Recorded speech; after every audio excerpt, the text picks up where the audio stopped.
Hello everyone, আসসালামু আলাইকুম viewers, সবাই কেমন আছো? আজকে আমি তোমাদের এখানে হাতে ছিটানো রুটি করে দেখাবো।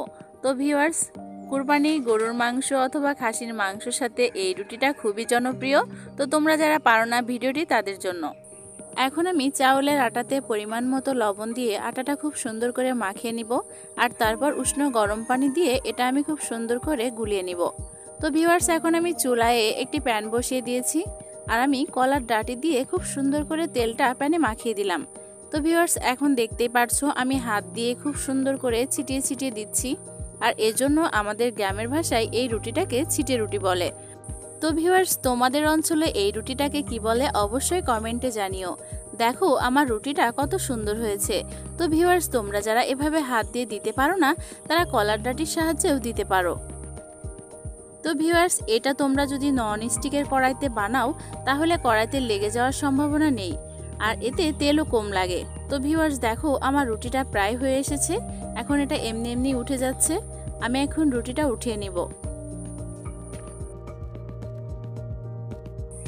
তো ভিউয়ার্স দেখো আমার রুটিটা কত সুন্দর হয়েছে। এখন আমি রুটিটা উঠিয়ে নিচ্ছি, আর এটা খুব সফট হয়েছে।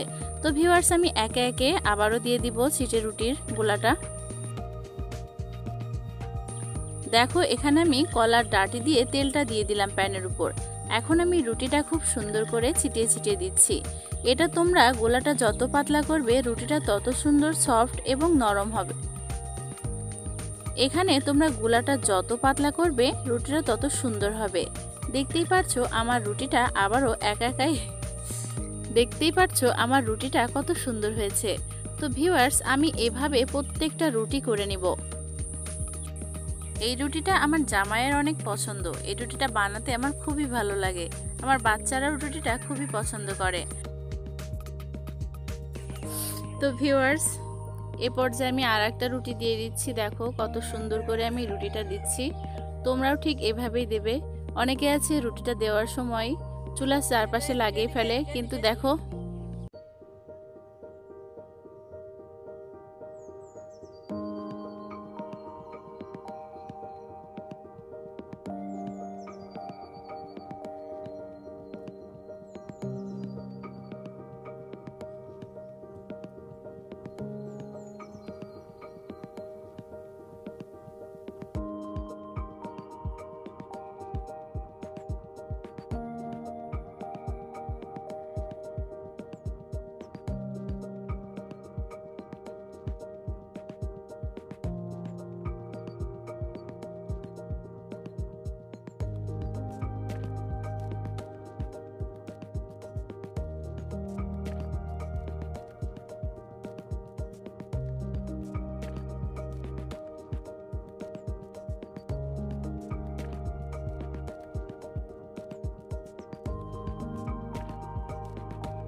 তো ভিউয়ার্স, এ পর্যায়ে আমার সবগুলো রুটি তৈরি করা হয়ে গেছে। এখন আমি এই রুটিগুলো সার্ভ করব। তো ভিউয়ার্স, দেখতেই পাচ্ছো আমার রুটিগুলো কতটা সফট। তো ভিউয়ার্স, দেখতেই পাচ্ছো আমার রুটিটা কতটা সফট হয়েছে। এখন আমি মুরগির মাংসের সাথে রুটিটা সার্ভ করব। এটা আমার জামাইয়ের জন্য আমি সার্ভ করছি। দেখো এটা দেখতে কতটা সুন্দর হয়েছে। তো ভিউয়ার্স, তোমরা যারা এভাবে বানাতে পারো না আমার এই পুরো ভিডিওটা দেখে তোমরা স্টেপ বাই স্টেপ ফলো করলেই রুটিটা বানানো শিখে যাবে।